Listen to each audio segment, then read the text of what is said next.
السلام عليكم ورحمة الله وبركاته. يلا بينا نعمل النهاردة الأجنحة المقرمشة بطريقة حلوة جدا زي كنتاكي وأحلى كمان وأنضف. أول حاجة بنحطها بنعمل لها محلول نقع اللي هو خل وليمون وملح فلفل، شوية بهارات كده. ودلوقتي هحط بقى التتبيلة. أول حاجة كده هحط معلقة بودرة ثوم، معلقة بودرة بصل،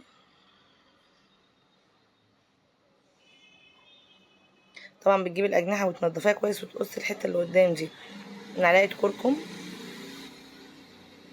معلقة كاري، معلقة بابريكا مدخنة أو بابريكا عادية. ده ملح بشطة بكمون، هو ده اللي بقولكوا حطيت منه اللي هي شوية بهارات على محلول النقع. أنا آسفة، محلول النقع محطيتش، قصدي فيه خل، هو كان ليمون والمحلول ده وكده. ملح فلفل وشطة زي ما شفتوا.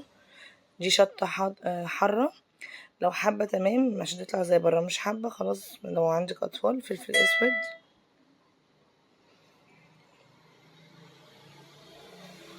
دي بهارات فراخ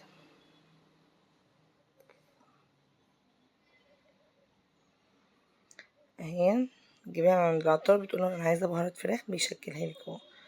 وهي بتحطي لها شويه ميه وتدوبي كويس قوي البهارات دي كويس، وتسيبي ده في المحلول ده على الاقل حاجه ساعتين.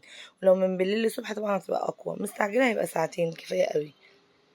ده محلول النقع كده هسيبها فيه، اللي هو الخلطه يعتبر اللي هتسيبها فيه عشان قبل ما نقليها، يعني تتبيله بمعنى اصح. دلوقتي جبت دقيق وحطيت عليه نشا، وحطيت من كل التوابل اللي انا حطيتها في التتبيله: كركم وكاري، بابريكا، بودرة ثوم، بودرة بصل، سنة قرفة، جنزبيل، كركم وكاري، بابريكا، ملح بشطة، ملح عادي. كل الكلام ده الحاجات اللي انا حطيتها في قلب التتبيله السايله هي بحطها برضو في التتبيله اللي هي الجافه. ومعلش انا اسفه، هي محلول النقع الاولاني خالص اللي هو قبل ما نغسلها فيه بنقعها، معلش انا اسفه، في ليمون كتير والملح بشطه بالكمون زي ما قلت لكم كده، وميه. وبتسيبيها طبعا بقى شويه حلوين كده، وتفركيها بالليمون والملح وشويه دقيق. تمام. دلوقتي بص كده هنحط ناخد قطعه الفراخ. بصوا انا قصه الضفر بتاعها، ونتبلها كويس قوي قوي كده بتمويجه كده في الدقيق. وبعد كده اقوم مطلعاها بصي ونزلها في التتبيله السايله كده كمان. بصوا كده، وارجع احطها تاني في الدقيق واغلفها تاني. ولازم يكون زيت غزير يا بنات، يعني انصح في حل او حاجه. بصوا بعد ما تطلع انت تقدري تتحكمي في لونها، هتكون فاتح او غامق. تمام، بس لازم تتاكدي برضو ان هي استوت، هي تستوي معاكي ما تقلقيش.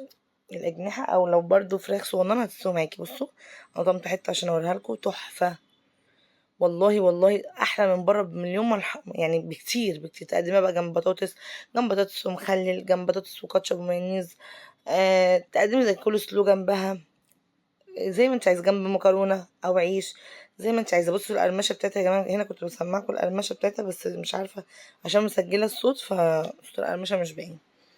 تحفه والله يا بنات، تحفه وانضف واحسن من بره بكتير. يعني تعمليها لاولادك، انا ضامنه انت الفراخ انت اللي جايباها من عند الراجل وعاملاها بايدك.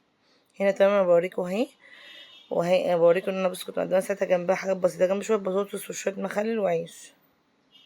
تمام، وكانت اكله بسيطه كده جميله، وتبقى يعني مش مكلفه خالص زي بره. فاهمه؟ بره شوفي القطعه بكام دلوقتي، يعني القطعه تجيبيها من كنتاكي بكام. فانت بتعمليها في بيتك لعيالك انضف بكتير، بتطلع جميله. ضامنه الزيت، ضامنه الفراخ اللي انت جايباها، ضامنه توابلك، غسلتي الفراخ كويس. انت ليش ضمنك بتاع بره غاسلين الفراخ ولا لا؟ بنلاقي بلاوي في حاجات بره. بصوا هنا القرمشه بخبط لكم بيها على البتاع كوت. بصوا هوريكم هي مستويه ازاي. والله يا بنات جربوها بالطريقه دي مش تندموا. عايز تعملي كده بطريقه دبابيس، عايز بصوا اهي تحفه. عايز تعملي فراخ بس تجيبي فراخ صغيره تكون كيلو الا ربع. تمام، انا ما بسلقتهاش خالص قبل ما انا عاملاها كلها نيه ومستويه زي ما انت شايفه كده، ما سلقتش الاول. يعني في ناس بتسلقها وتعمل بعد كده التتبيله دي، لا ما بتطلعش حلوه زي كده. اهي يا بنات جربوها تعجبكم، واتمنى لو عجبتكم متنسوش لايك وشير وسبسكرايب، هتلاقوها مقرمشه وجميله كده. باي باي.